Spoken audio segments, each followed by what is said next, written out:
Denne video omhandler afstemning af redoxreaktioner. Vi har tidligere afstemt redoxreaktioner, når vi har afstemt forbrændingsreaktioner. Der har vi kunnet undgå at bruge oxidationstal.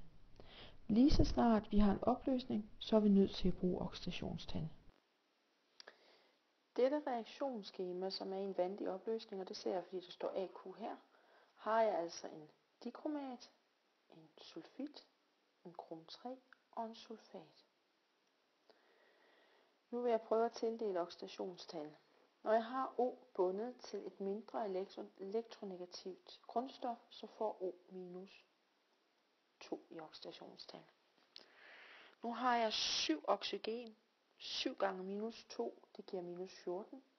Og det er sådan, at den samlede oxidationstal, summen af det samlede oxidationstal, skal være lig med ladningen. Og det vil altså sige, at de to krom her skal deles som plus 12 hver. Det vil sige, at hver krom får et oxidationstal på plus 6.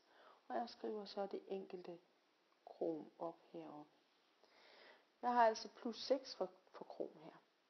Så har jeg sulfit. Der har jeg igen oxygen bundet til et mindre elektronegativt grundstof, hvorfor den får minus 2. Så har jeg, at 3 gange minus 2, det giver minus 6. Og summen af oxidationstallet skal være lige med ladningen her på minus 2. Altså må svovl være 4 i oxidationstal.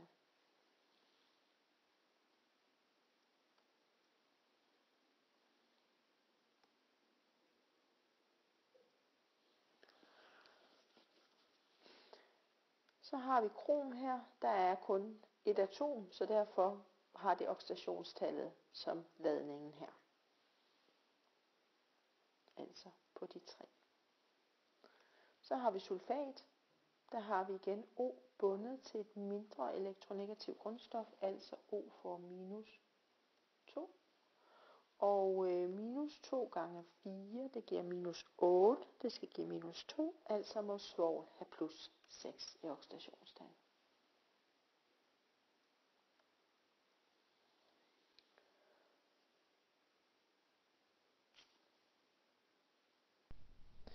Så går vi i gang med at se på ændringen i oxidationstal. Krom, den går fra oxidationstal på 6 til et oxidationstal på 3 på den anden side. Det vil sige, at vi har altså en nedgang på 3. Svovl går fra 4 til 6. Det vil sige, at vi har en opgang på 2. Nu er det imidlertid sådan, at der er 2 krom her. Det vil sige, at hver krom har en nedgang på 3, så skal vi gange det med 2. Så vi ganger med 2. Så har vi altså en nedgang på 6. Så skal vi også have en opgang på 6, og det vil sige, at den ganger vi med 3. Og når vi ganger med 3, så vil det sige, at vi siger, at der skal være 3 af den svovl der har en opgang på 2. Og derfor skal der være et 3-tal foran hver især. Nu har vi op- og nedgang til at stemme. Nu skal vi så lige tjekke, at alle atomer undtagen O og H er afstemt. Krom her, den har et 2 af på den side her. Det skal jeg også have på den anden side. Så derfor sætter jeg lige et 2-tal foran. Så har jeg svovl 3 og 3 svovl. Så er det afstemt. Når jeg sådan har nogle nedgange, så kalder jeg det også for en reduktion, og opgangen kalder jeg for oxidation. Begrebet oxidation står for en hel eller delvis afgivelse af elektroner, mens reduktion står for en hel eller delvis optagelse af elektroner. Nu skal jeg så have set på ladninger. Vi har minus 2 her på venstre side, og 3 gange minus 2, det vil sige det er minus 6, minus 8.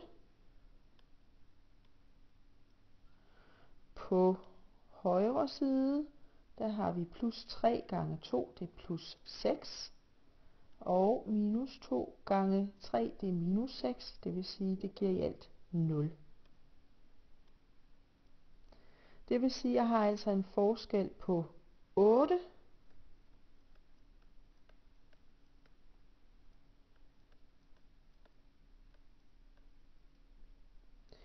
Den forskel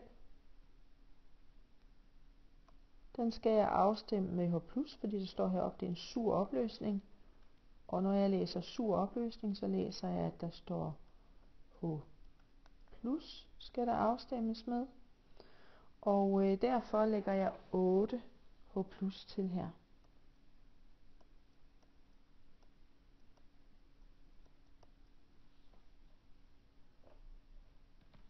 Nu har jeg så afstemt med H+, og så skal jeg have afstemt med vand.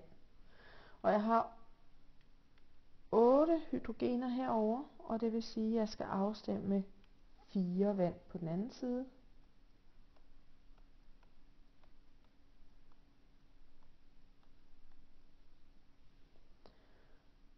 Og det sidste, jeg skal have tjekket, det er, at antallet af oxygener er ens på begge sider. Her der har jeg 7O plus 3 gange 3, 9 plus 7, det er 16 oxygen, jeg har herovre på venstre side. På højre side har jeg 3 gange 4, det er 12, plus 4, det er 16.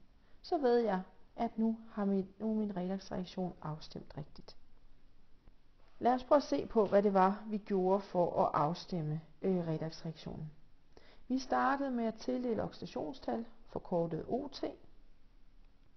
Så fandt vi op- og nedgang i oxidationstal og sørgede for, at op- og nedgang i oxidationstal var lig med hinanden. Herefter tjekkede vi, at alle atomer undtagen O og H var afstemt. Så fandt vi ud af, hvad den samlede ladning var på højre og venstre side, og hvad forskellen var, og afstemte med H+ i den sure. Hvis det havde været en basisk, så havde vi brugt hydroxid, altså OH-.